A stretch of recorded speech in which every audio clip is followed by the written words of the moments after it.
তো বন্ধুরা আসসালামু আলাইকুম, চলে আসলাম ইগল টিমের যৌথ ফ্যামিলির নাটকটির 43তম পর্বের নতুন প্রোমো আপডেট নিয়ে। অলরেডি 42তম পর্বটি শেষ হয়ে গেছে, সকলে দেখে নিয়েছেন। জান্নাত চপ্পলকে খুঁজতে খুঁজতে বাগানে এসে দেখে চপ্পল বসে আছে। তখন চপ্পলকে জান্নাত বলল, আপনাকে আমি কি বলছি, আপনি মায়ের কাছে কি বলছেন? আমি বলছি না আমি একজনের সাথে রিলেশন করি, কেন আপনি আমার পিছু পড়ে আছেন?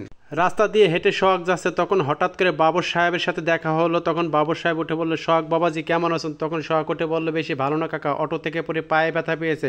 তখন বাবর উঠে বলল, তুমি কি জানো আঙ্গুরি আমার কাছ থেকে 5 লাখ টাকা নিয়েছে তার মায়ের চিকিৎসার জন্য? জান্নাত মন খারাপ করে বসে আছে। তখন তনু এসে বলল, কি হয়েছে, মন খারাপ কেন? এদিকে চপ্পলের জন্য চা নিয়ে আসলো জান্নাতের মা। তখন বললো, কি হয়েছে, বসে আছে কেন বাবা, জান্নাত কোথায়? এদিকে হাঁপাতে হাঁপাতে তনুদের বাসায় আসলো সোহাগ। এসে তনুকে বললো, কিরে তনু একটি খবর শুনছিস? তখন তনু উঠে বললো, কিসের খবর? বললো যে আঙ্গুরি নাকি বাবর সাহেবের কাছ থেকে 5 লাখ টাকা ধার নিয়েছে তার মায়ের চিকিৎসার জন্য। এদিকে বাবর সাহেব টাকার জন্য তার ভাগ্নেকে পাঠালো তার মামির কাছে। তখন বাড়িতে এসে থেকে লতাকে বললো, কেমন আছো ডার্লিং? সোহাগের আব্বা তার শালাবাবুকে বলতে আছে, তুই তো নিজেই বেকার আছিস, তুই সোহাগের জন্য কি চাকরি খুঁজবি? চপ্পলের কথা শুনে জান্নাতের মা তো সেই খুশি। এসে জান্নাতকে বলতেছে, মা আজকে আমি সেই খুশি। বললো, কেন মা? বললো, চপ্পল তোকে আমেরিকা নিয়ে যাবে বিয়ে করে। এদিকে তো সোহাগের মামা মনের খুশিতে হাঁটতে আস, হঠাৎ করে রাস্তায় দেখা হলো চেয়ারম্যানের সাথে। তখন মাথায় কোনো টুপি সরালো এবং চোখ থেকে চশমা সরিয়ে চেয়ারম্যানকে বড় করে সালাম দিল। তনু আর সোহাগ বসে বসে রাতে দুই ভাই গল্প করতে আছে। তখন তনু সোহাগকে বলতে আছে, তুই খুশিকে বিয়ে কর, আমি তোর সাথে আছে, পুরো দমে সাপোর্ট করবো তোকে।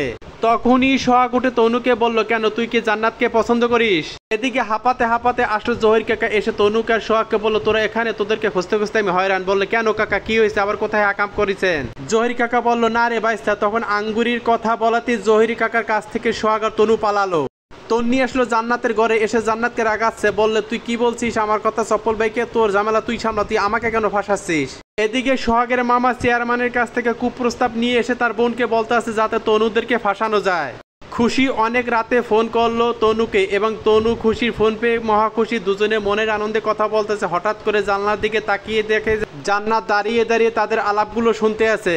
জান্নাত তনুর সাথে রাগারাগি করে ঘরে চিঠি লিখে থুয়ে পালিয়ে গেছে। এদিকে খোঁজাখুঁজি করতেছে আর তার মা চিঠি পেয়ে কান্না করতেছে। সোহাগের মামা চেয়ারম্যানের চামচা দফাদারের সাথে গেল বাবরের ভাগ্নের সাথে আলাপ করার জন্য। জহির কাকার কর্মচারী বলতে আছে জহির কাকাকে, আপনার সমস্যা আর মায়ের পেটের ভাই এ দুটি জিনিস হল সমান। চপ্পল জানালার পাশে দাঁড়িয়ে দাঁড়িয়ে শুনতে আছে, কান্নাকাটি করতে আছে জান্নাতের মা, জান্নাত যে পালিয়ে গেছে। এদিকে আঙ্গুরি ফোন করলো জহির কাকাকে যে আমার কথা কি বলেছেন সোহাগ আর তনুর কাছে? সোহাগ তনুকে বলতে আছে জান্নাত তো বাড়িতে নেয়, বাড়িতে চিঠি লিখে থুয়ে সে কোথায় জানি গিয়েছে। তখন তনু বলল, কি বলছিস? এদিকে সোহাগ আর তনু মিলে জহির কাকাকে বলল, কাকা জান্নাত তো বাড়িতে নাই, সে জানি কোথায় ভাগছে।